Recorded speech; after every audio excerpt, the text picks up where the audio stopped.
Hello and welcome. This is Abhinandan Gangwal welcoming you all. And we are discussing chapter number 1 Nature and Significance of Management. और आज हम बात करते हैं functions of management की। See my dear friends, management का मतलब हमने पहले ही देखा था। मैनेजमेंट क्या होता है कि कोई भी बिजनेस के पास सबसे पहले तो होता है क्या, एक ऑब्जेक्टिव होता है। और वो ऑब्जेक्टिव अचीव करने के लिए वो बिज़नेस को क्या करना पड़ेगा, मैनेजमेंट करना पड़ेगा। अब यहाँ पे हमें देखना है कि फंक्शंस ऑफ मैनेजमेंट मतलब कि मैनेजमेंट करोगे कैसे, सबसे पहले क्या करोगे, उसके बाद क्या करोगे, उसके बाद क्या करोगे, लास्टली क्या क्या चीज़ें करोगे कि आपके ऑब्जेक्टिव अचीव हो जाएगा। तो फंक्शंस ऑफ मैनेजमेंट में हमें ये देखना है कि कोई भी बिजनेस होता है उसको ये मेन 5 चीज़ें करनी रहती है। कौन सी 5 चीज़ें? सबसे पहले उसको करना रहता है प्लानिंग, फिर करना रहता है ऑर्गेनाइजिंग, उसके बाद करना रहता है स्टाफिंग, उसके बाद करना रहता है डायरेक्टिंग और उसके बाद करनी रहती है कंट्रोलिंग। तो ये मेन 5 चीज़ें, बहुत और भी बहुत सारी चीज़ें होती है, रिपोर्टिंग, बजटिंग, लेकिन ये मेन 5 चीज़ें हैं कि जो हर एक बिजनेस करता है। इसीलिए हम ये 5 फंक्शंस ऑफ मैनेजमेंट को आज थोड़े ब्रीफली समझ लेंगे अच्छे से। तो सबसे पहले क्या हमने देखा, ऑब्जेक्टिव अचीव करने के लिए क्या आप क्या करोगे, सबसे पहले करोगे प्लानिंग। क्या करोगे? प्लानिंग। अब प्लानिंग क्या होता है बेसिकली कि जस्ट फॉर एग्जांपल से कि मैंने एक ऑब्जेक्टिव रखा अपना पर्सनल कि मुझे ये वैकेशन के अंदर अपने 4 दोस्तों के साथ जाना है माउंट आबू घूमने के लिए।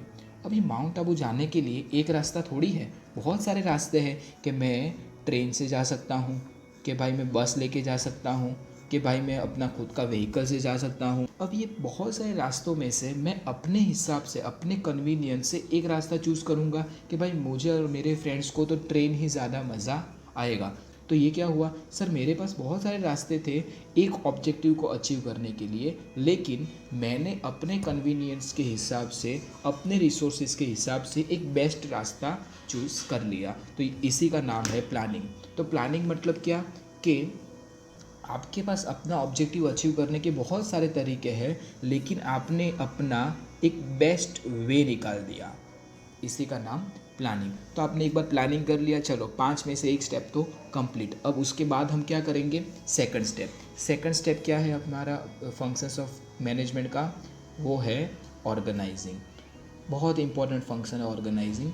सी ऑर्गेनाइजिंग मतलब क्या कि सर प्लानिंग तो आपने डिसाइड कर दिया, लेकिन सोचो कि क्या ये पूरा प्लान आप अकेले इम्प्लीमेंट करोगे? बिल्कुल नहीं, मुझे पूरी टीम चाहिए। तो जो पूरी टीम चाहिए, तो पूरी टीम का क्या फिजिकल स्ट्रक्चर होगा, पूरी टीम के बीच में क्या क्या रिलेशंस होंगे, पूरी टीम के क्या क्या एग्जैक्टली फंक्शंस होंगे, वो सारी चीज़ें मैं कहाँ पे डिसाइड करूँगा, ऑर्गेनाइजिंग। जस्ट फॉर एग्जांपल से अगर मैं आपकी स्कूल की बात करूँ, तो आपके स्कूल का ऑर्गेनाइजेशन स्ट्रक्चर अगर देखें तो सबसे पहले ऊपर होते हैं प्रिंसिपल सर, उनके अंडर में होते हैं मानो के 2 सुपरवाइज़र सर मैडम है, और उनके नीचे मानो के 4 टीचर्स हैं, और इनके अंडर में भी 4 टीचर हैं। तो ये क्या हुआ आपके स्कूल का ऑर्गेनाइजेशन स्ट्रक्चर।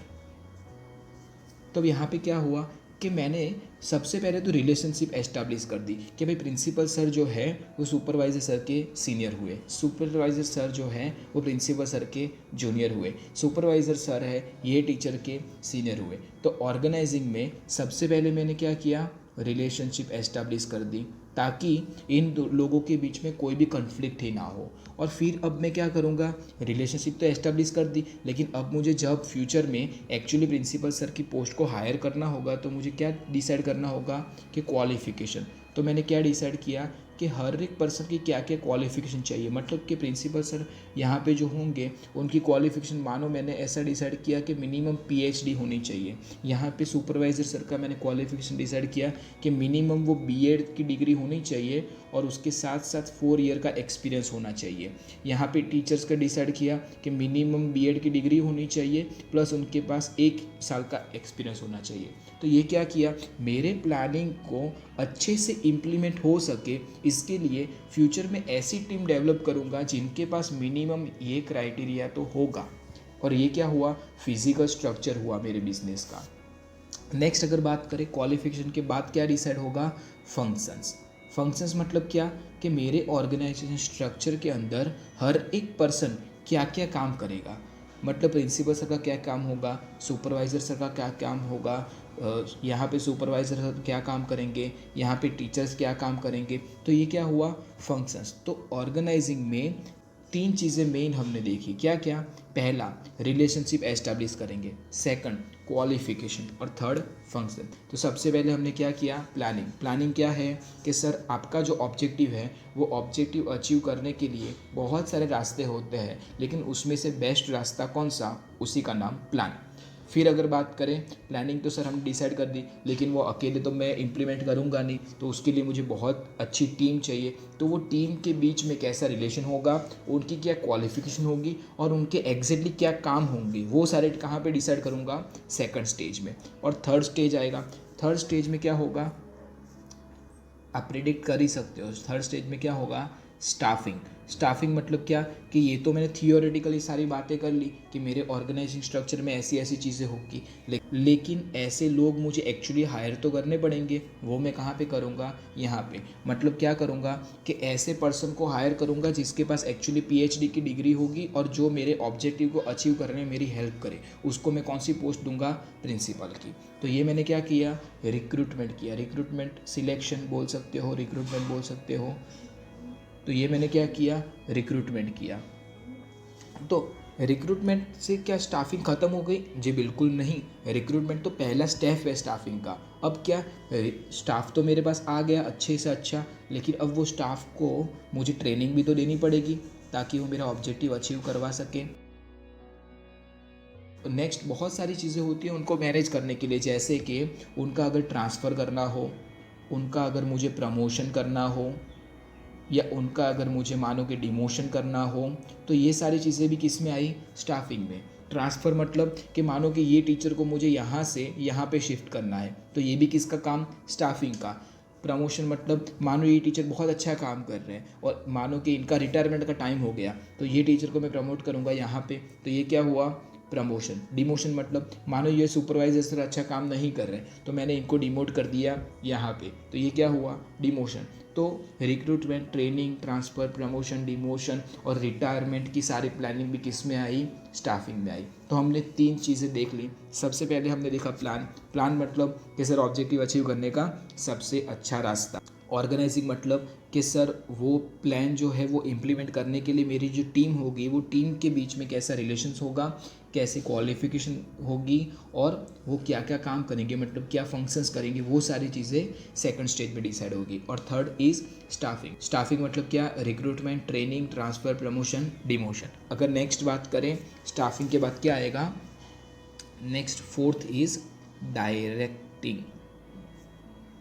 डायरेक्टिंग क्या होता है, समझो एक चीज़, स्टाफ तो मेरे पास आ गया अच्छे से अच्छा, सारे क्वालिफाइड मैंने लोग ले लिए, लेकिन क्या ये स्टाफ को मालूम है कि मेरे ऑब्जेक्टिव क्या है और मेरी प्लानिंग क्या, नहीं, बिल्कुल नहीं। तो मेरा जो ऑर्गेनाइजिंग स्ट्रक्चर है उसमें प्लान किसने बनाया, सर सिंपल, टॉप लेवल ने और मिडल लेवल ने। टॉप लेवल ने कौन से प्लान बनाए, लॉन्ग टर्म, और मिडिल लेवल ने कौन से प्लान बनाए, शॉर्ट टर्म। लेकिन ये प्लानिंग और ऑब्जेक्टिव बॉटम लेवल को तो मालूम ही नहीं है, तो ये उनको समझाना पड़ेगा। यस, तो middle level management bottom level management को प्लान समझाएगा, मतलब कि उसको बोलेंगे इंटरप्रिटेशन। इंटरप्रिटेशन मतलब क्या, कि प्लान को समझाना कि भाई एग्जैक्टली हमने ये सोचा है और एग्जैक्टली आपको ये काम करना है। और उसके बाद भी अगर बॉटम लेवल मैनेजमेंट को कोई डाउट रह गया तो मिडिल लेवल मैनेजमेंट क्या करेगा, उनको गाइड करेगा, उनके सारे डाउट्स को सॉल्व करेगा और फिर उस प्लान के हिसाब से बॉटम लेवल मैनेजमेंट काम करेगा। और बॉटम लेवल मैनेजमेंट जैसे काम कर रहा है तो मिडिल लेवल मैनेजमेंट उसको सुपरवाइज करेगा, मतलब कि देखेगा कि भाई बराबर काम हो रहा है कि नहीं। अगर नहीं हो रहा है तो फिर मिडिल लेवल मैनेजमेंट बताएगा कि नहीं भाई ये प्लानिंग के हिसाब से काम नहीं हो रहा। तो हमने देखा डायरेक्टिंग में क्या क्या चीज़ें आई कि जो मिडिल लेवल मैनेजमेंट है वो बॉटम लेवल मैनेजमेंट को पूरा प्लान समझाएगा, मतलब कि इंटरप्रेट करेगा, अगर उनको कोई डाउट रह गया तो गाइड करेगा, और उसके बाद डाउट सारे क्लियर होने के बाद जब वो एक्चुअली काम करेगा तो उनको सुपरवाइज करेगा। मतलब एक तरीके से बोल सकते हैं कि मिडिल लेवल मैनेजमेंट यहाँ पे लीडर बन गया, किसका, बॉटम लेवल मैनेजमेंट का। अब अगर नेक्स्ट बात करें कि यहाँ पे डायरेक्टिंग एक्चुअली करता कौन है, देखो सब लोग डायरेक्टिंग करते हैं। मतलब कैसे कि यहाँ पे वर्कर है तो वर्कर को प्लान समझाना होगा तो कौन समझाएगा, बॉटम लेवल मैनेजमेंट। तो यहाँ पे डायरेक्टिंग कौन करेगा? Bottom level management. Middle level management किसको डायरेक्ट करेगा? बॉटम लेवल मैनेजमेंट को। और टॉप लेवल मैनेजमेंट किसको डायरेक्ट करेगा? मिडल लेवल मैनेजमेंट को। तो डायरेक्टिंग बेसिकली क्या हुआ कि जो प्लान आपने बनाया, जो ऑब्जेक्टिव आपने बनाया, उसको समझाना, एग्जैक्टली समझाना किसको? स्टाफ को। तो ये हमने क्लियर किए 4 चीज़ें। सबसे पहले हमने देखा प्लानिंग, फिर हमने देखा ऑर्गेनाइजिंग, फिर हमने देखा स्टाफिंग, लास्टली हमने देखा डायरेक्टिंग, और अब हम देखते हैं last function of management, that is controlling. अब कंट्रोलिंग मतलब क्या कि सपोजिटली आपने यहाँ पे एक ऑब्जेक्टिव डिसाइड किया था, वो ऑब्जेक्टिव को डिसाइड करने के बाद आपने वो ऑब्जेक्टिव कैसे अचीव करना है उसके लिए एक प्लान बनाया था। वो प्लान बनाने के बाद आपने अच्छे अच्छे क्वालिफिकेशन वाले लोगों को भी ले लिया, उनको रिक्रूट किया, उनको मैंने गाइड भी किया, उनको मैंने इंटरप्रेट करके पूरा प्लान समझाया। लेकिन फिर भी कभी ऐसा हुआ कि वो प्लान अचीव नहीं हुआ, मतलब कि मेरा टारगेट ये था लेकिन अचीवमेंट ये हुआ। तो ये जो डिफरेंस आया, ये डिफरेंस को दूर करने का काम किसका? कंट्रोलिंग का। कैसे? ये जो मिस्टेक्स है वो मिस्टेक्स को हम देखेंगे, आइडेंटिफाई करेंगे कि भाई मिस्टेक क्या क्या हुई, और दूसरी बार उसको रिपीट नहीं करेंगे। जस्ट फॉर एग्जांपल से मैंने आपको 11th में टारगेट दिया कि आपके 70% आने चाहिए, और मैंने आपको वो 70% कैसे आए उसके लिए मैंने उसका पूरा प्लान बना के दिया। फिर मैंने आपको पूरा प्लान समझाया, मैंने आपको गाइड किया, सब कुछ किया, आपने भी मेहनत की, लेकिन फिर भी आपके आए 65%। तो ये जो 5% का डिफरेंस है, अब क्या करना पड़ेगा? सिंपल सर कि मिस्टेक्स ढूंढनी पड़ेगी कि 5% का डिफरेंस आया क्यों। अब मिस्टेक्स ढूंढने के बाद मुझे मिस्टेक्स को रेक्टिफाई करना पड़ेगा। तो ये किसका काम? कंट्रोलिंग का। तो एग्जैक्टली हमने देखा कि 5 चीज़ें क्या होती है। सबसे पहले हमने देखा प्लानिंग। प्लानिंग मतलब क्या कि सर आपने जो ऑब्जेक्टिव डिसाइड किया उसके लिए आपने जो बेस्ट रास्ता निकाला। ऑर्गेनाइजिंग मतलब क्या कि ये जो प्लान है वो इम्प्लीमेंट करने के लिए मेरे पास जो टीम होगी उनके बीच में क्या रिलेशंस होगा, मतलब कौन किसका सीनियर, कौन किसका जूनियर। क्वालिफिकेशन डिसाइड करूंगा सब लोगों की, सारी पोस्ट की।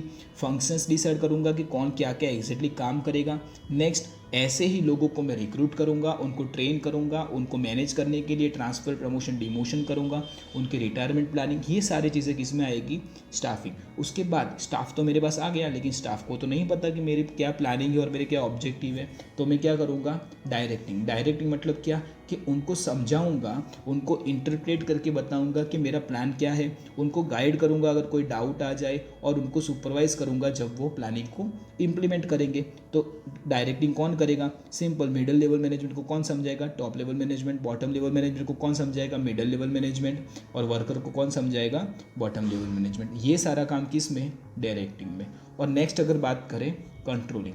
कंट्रोलिंग मतलब क्या कि सर आपने ये सारी चीज़ें कर तो ली, लेकिन फिर भी अगर कोई डेविएशन रह गया, अगर फिर भी कोई मिस्टेक रह गई, तो मिस्टेक को रेक्टिफाई करने का काम कंट्रोलिंग में। तो माय डियर फ्रेंड्स, बेसिकली हमने ये 5 फंक्शंस ऑफ मैनेजमेंट देखे। ये हमने एकदम ऊपर से देखा है, खाली समरी फॉर्म में। क्यों? क्योंकि ये सारे आपके अलग अलग चैप्टर है। Planning, organising, staffing, directing, controlling, ये पूरे एक एक चैप्टर में देखेंगे। अभी फर्स्ट चैप्टर में हमने खाली ओवरव्यू समझा है कि सबका मीनिंग क्या होता है, और अभी के लिए आपको खाली इतना ही ध्यान में रखना है।